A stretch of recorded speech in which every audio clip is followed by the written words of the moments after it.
ಆ ಬಾಲ್ಯದಲ್ಲಿ ನಿಮಗೆ ಆ ಪ್ರಕೃತಿ ಜೊತೆ ಪ್ರೀತಿ ಬರಲಿಕ್ಕೆ ನೀವು ಎಲ್ಲ ಹಳ್ಳಿ ಮಕ್ಕಳ ಹಾಗೆ ಕುರಿ ಆಡು ಮೇಕೆ ಕಾಯ್ದದ್ದುಂಟಾ?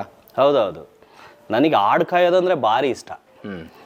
ಎಸ್ಪೆಷಲಿ ಪ್ರತಿ ಬೇಸಿಗೆ ರಜಕ್ಕೆ ದಸರಾ ರಜಕ್ಕೆ ಊರಿಗೆ ಬಂದಾಗ ನನ್ನ ದಿನಚರಿನೇ ಆಡು ಕಾಯೋದು. ನಮ್ಮ ಲಾಸ್ಟ್ ಚಿಕ್ಕಪ್ಪ ಅವರು ನಮ್ಮ ತಂದೆಯ ಕೊನೆ ತಮ್ಮನ ಜೊತೆ ಆಡು ಕಾಯಕ್ಕೆ ಹೋಗ್ಬಿಡ್ತಿದ್ದೆ. ಯಾರು ನಮ್ಮ ಅಮ್ಮ ಏನು ಹೇಳಿದ್ರು ಅವನು ಗುಡ್ಡ ಬೆಟ್ಟ ಎಲ್ಲ ಸುತ್ತಾನೆ, ನೀನು ಯಾಕೆ ಹೋಗ್ತೀಯಾ ಬಾ ಅಂತ ಹಿಡ್ಕೊಂಡ್ರೂ ಬಿಡ್ತಿರ್ಲಿಲ್ಲ. ನಾನು ಊರು ಹೊರಗೆ ಹೋಗಿ ಮುಂಚೆ ಹೋಗಿ ನಿಂತ್ಕೊಂಡ್ಬಿಡ್ತಿದ್ದೆ ಬಿಟ್ಟು ಹೋಗ್ತಾನೆ ಅಂತ ಆಡು ಕಾಯಲಿಕ್ಕೆ.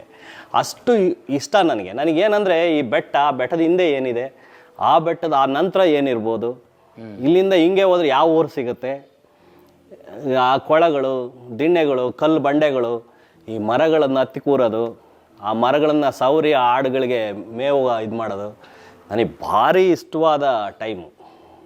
ಅವಾಗಲೇ ಸಣ್ಣ ಪುಟ್ಟ ಹಾಡುಗಳು ಗೊತ್ತಿದ್ದವನ್ನ ಅದು ವ್ಯಾಕರಣ ತಪ್ಪೋ ರೈಟೋ ಕೂಗಿ ಹೇಳ್ತಿದ್ದೆ. ಯಾಕೆಂದರೆ ಯಾವ ಎಕ್ಸ್ಟೆಂಟಿಗೆ ಕೂಗಿರೋ ಯಾರಿಗೂ ಕೇಳಿಸ್ತಾ ಇರಲಿಲ್ಲ ಕಾಡಿನೊಳಗಡೆ. ಸೊ ಅವತ್ತಿನ ದಿನ ಕಾಡಿನ ರಾಜರು ನಾವು ಆ ಥರ ಜೀವನ ಸಾಗಿಸಿದ್ದೀವಿ.